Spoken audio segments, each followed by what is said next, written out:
Hello, Lettuceheads, and this is Charlotte from The Lettuce Podcast. Instead of doing a regular blog, I decided to do a vlog about Game of Thrones, something I really enjoy. So feel free to check in every week for the latest episode review that I'll be putting out. I'm pretty excited about this, so let's get started. And the episode that had just come out this past Sunday was The High Sparrow. It's the third episode of the 5th season, and so we've obviously missed a lot, but I've read all of the books. I've obviously watched the most recent shows, watched all of the older shows, really into Game of Thrones, and so this is just sort of the platform I decided to use to talk about this, and hopefully, you guys like it. I don't know. Okay, so this episode opens with Arya sweeping in the House of Black and White, and it's sort of like her training, getting ready, all that stuff. So, I don't know, she basically just sort of sees what's going on. She sees Jaqen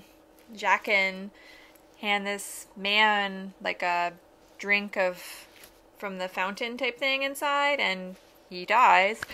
So, I mean, it's definitely fishy. She tries to talk to someone. They don't really react to her. Just sort of interesting for sure. Then it switches back to Cersei in her little carriage thing, and they're all yelling for Marjorie, which has got to be a blow for her. Poor Cersei. Like, I really don't like her, but she definitely had a hard time this episode. She definitely got the short stick of the bunch. But basically, Tommen and Marjorie get married, and then they go to the consummation party they have, I guess.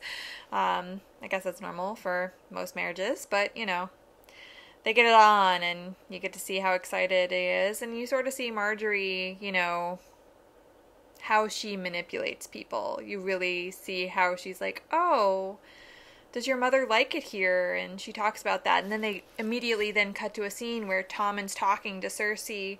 Oh, don't you like it better in Casterly Rock than here? It's just like very strange, like he clearly is easily manipulated, but I mean, he has, Marjorie and then Cersei, just two conflicting views just going at each other.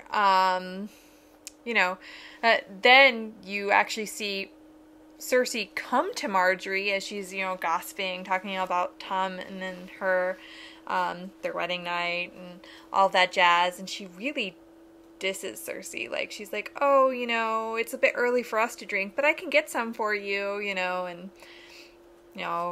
should I call you Queen Mother, or, it just, she clearly has lost her ranking, and Marjorie is not giving her an inch at all. Like, Marjorie is the queen, point blank. That's how it is.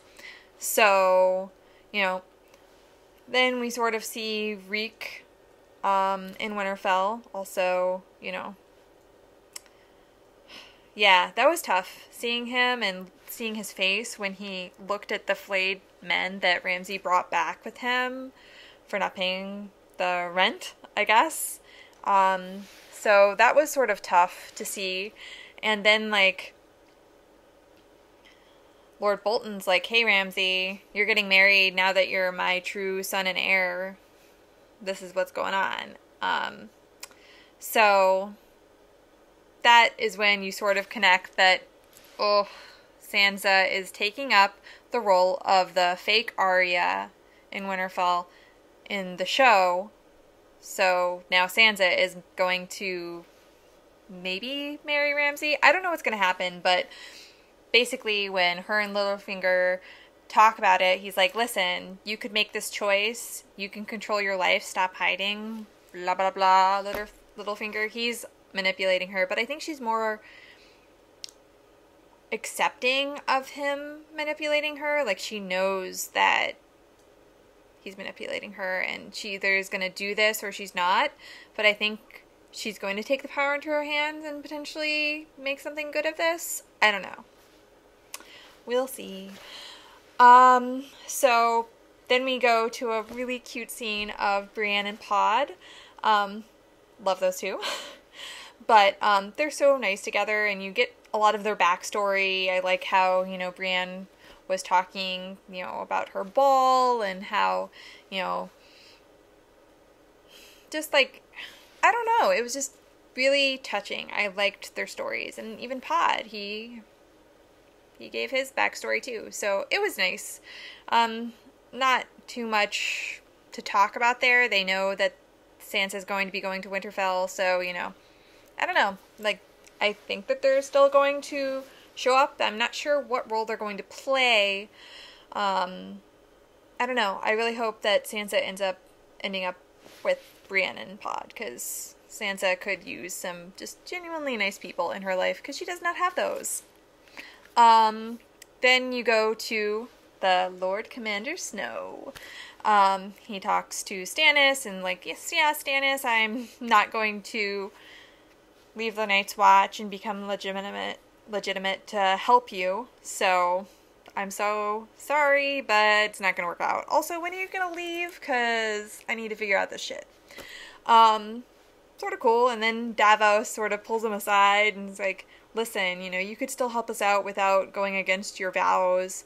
You know, think about it and stuff. This can be like sort of a creative solution if you really, I don't know. Something, I don't know.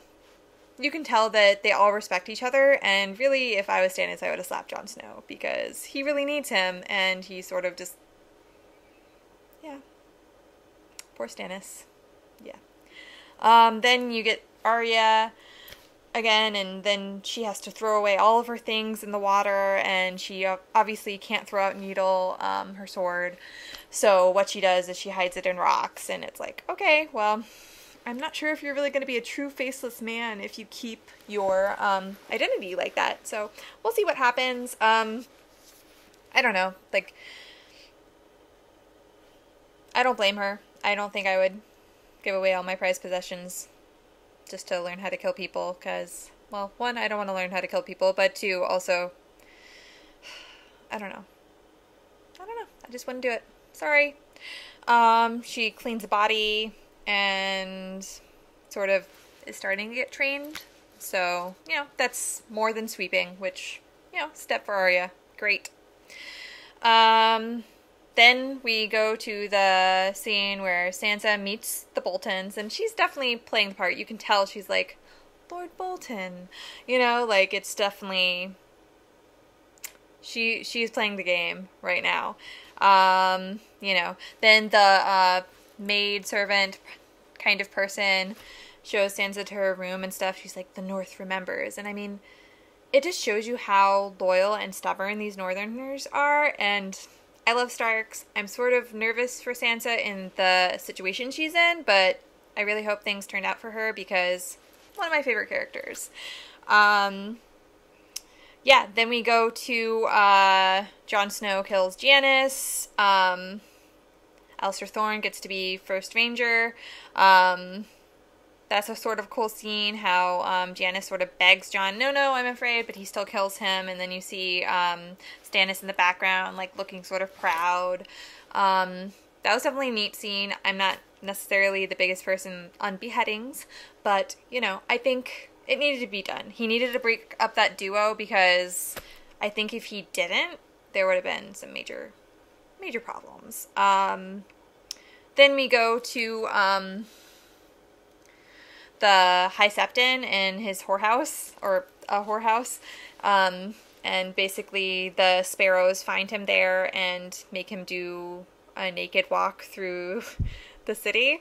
Super fun. Not really. It doesn't look like he enjoys it. And then Cersei puts him in jail, because I guess he was abusing his power, obviously. But, you know, it's weird. Cersei is, you know, obviously I know what's going to happen, but definitely foreshadowing, definitely, you know, weird that she brings up the High Sparrow, to try and manipulate him, even though you can tell he sort of knows. He seems like one of those like all-knowing men. And yeah. I don't know. It's weird. So, you know, she just spends a good time with the High Sparrow. She talks about him not having shoes and, you know, that she can help him and all this stuff. So, ta-da. Then we move back to Sansa. Yay! She almost walks into Reek, which was sort of funny. I don't even know if she would recognize him, to be truthful. He looks so different and his demeanor is so different. It's crazy. If you look back from season 1 to now, it's just so, he's not the same person. Clearly, he's not the same person inside or the outside. But then we see, you know, Littlefinger talking to Ramsay and then Littlefinger talking to Bolton and, you know, they're sort of getting a team, but it's not a team that really trusts each other yet. It's more of a, hey, I need you and I'm willing to work with you, so I guess let's do this. Then we get to the very end of the episode, and the last scene is with Tyrion and Varys. They finally get to Volantis, I think is where they are. And they see a red priestess. And then they end up going to a whorehouse because, of course, Tyrion loves his whores. He talks to, you know, this one whore that's a little more cynical and judging, and he doesn't end up going with her. It's like he can't, with all of his relationships that he's had now. Like, I feel like he just can't. I think Shay has just really broken him, which is sad. You know, it was almost like he needed that comfort, but he couldn't do it to himself because I feel like he would have been hurt. So then at the very end, we see Tyrion pissing off the side of the wall of the whorehouse, and then Jorah shows up and kidnaps him, which does follow the books. Obviously Varys isn't there, but yeah, Jorah snatches him, and that's where it ends. I'm really excited to see where this is going.